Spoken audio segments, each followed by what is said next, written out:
how are you? We are going to solve today two examples of irrational equations. So let's start with the first. I want to get rid of this root, of this radical. The way I'm going to do it is isolating this radical and then squaring the equation, the whole equation. So let's do it. First, I isolate the radical and I write this. This is adding here, it goes to the other side, subtracting. And a way to get rid of radicals is by squaring the whole equation.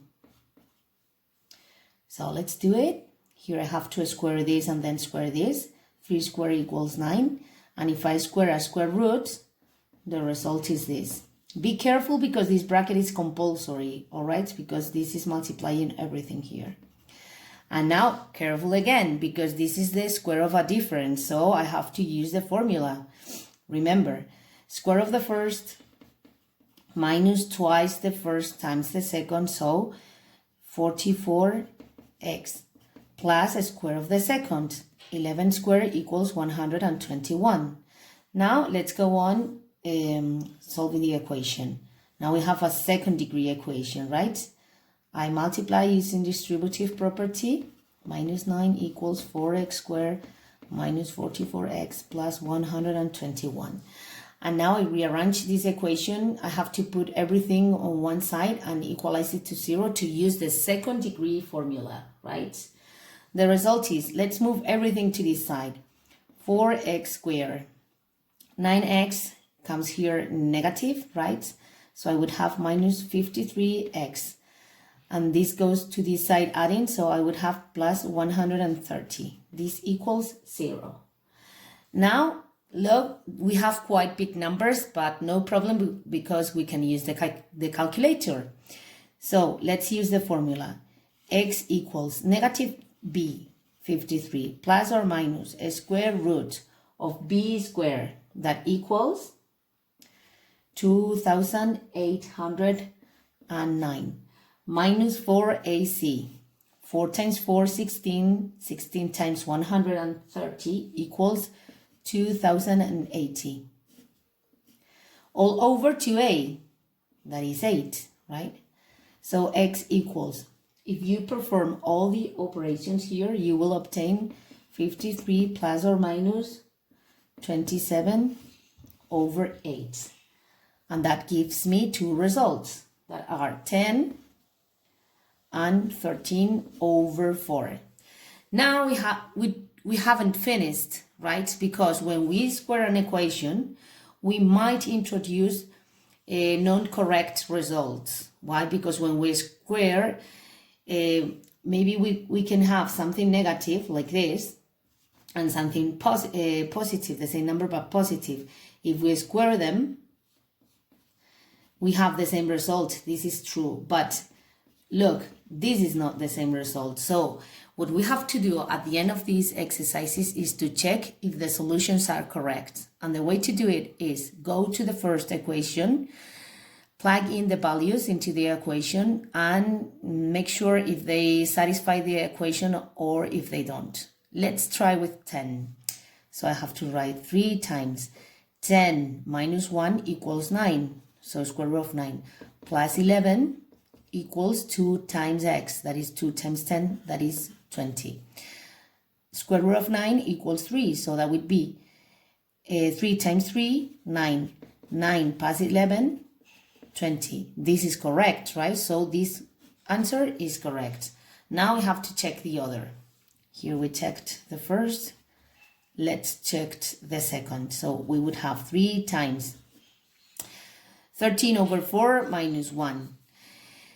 Minus 1 would be minus 4 over 4. All right, so 13 minus 4 over 4 would be 9 over 4, right? Plus 11 equals 2 times this, that would be 26 over 4. Let's go on. Here we have 3 times 3 over 2. 3 over 2, that is the square root of 9 over 4, right? Plus 11 equals this. So 9 over 2 plus 21, I'll write it, 9 over 2 plus I said 21, it's 11, sorry, equals this. So this would be 22 plus 9. 22 plus 9 would be 31 over 2. And this is not the same as this. So this answer is not valid, right? Let's go to solve another example. This is different because here we have two radicals, right? So remember, if you have one, you have to isolate the radical that you have and then square the equation. If we have two radicals, we cannot isolate one, right? So what we are going to do is we will place one radical on one side and the other to the other side. So that would be 2 minus this. Look, but I think it is better. I'm not going to do it this way because I think it is better to place this radical with the number to compensate, that it would be easier, and the other isolated. So we are not going to follow this path. Let's isolate this here and let's place the other subtracting. So it is like more balanced, right? Now we square the equation again to try to get rid to some radicals. So we square this and we square this. If we square a square root, the result is what's inside the square root. And here, careful, don't make mistakes. This is the square of a difference. So again, we have to apply the formula. And it would be square of the first, 4, minus twice the first times the second. So 4 square root of x. And plus square of the second. That will cancel out the radical. Look, we couldn't get rid of all the radicals, but we are on our way. Now that we just have one, let's isolate this one, and then we will square the equation again. So I would have x, we'll go here subtracting x minus x, 0.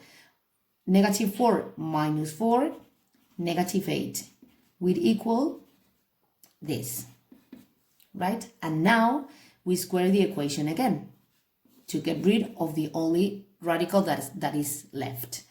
This would be 64. And then we have 16 times x. That is the result to square this side. And now to isolate x, I just have to move 16 to the other side, dividing, right? And the result of 64 over 16 is 4. This is my answer. But don't forget, now since I squared the equation and in this occasion I did it twice, we have to check the solution. So let's plug this into the first equation, and it would be the square root of 4 minus a square root of 4 minus 4, that is 0, equals 2. A square root of 4 equals 2 minus 0. 2 equals 2. So the solution is correct. I hope it was easy for you. See you soon. Keep on practicing.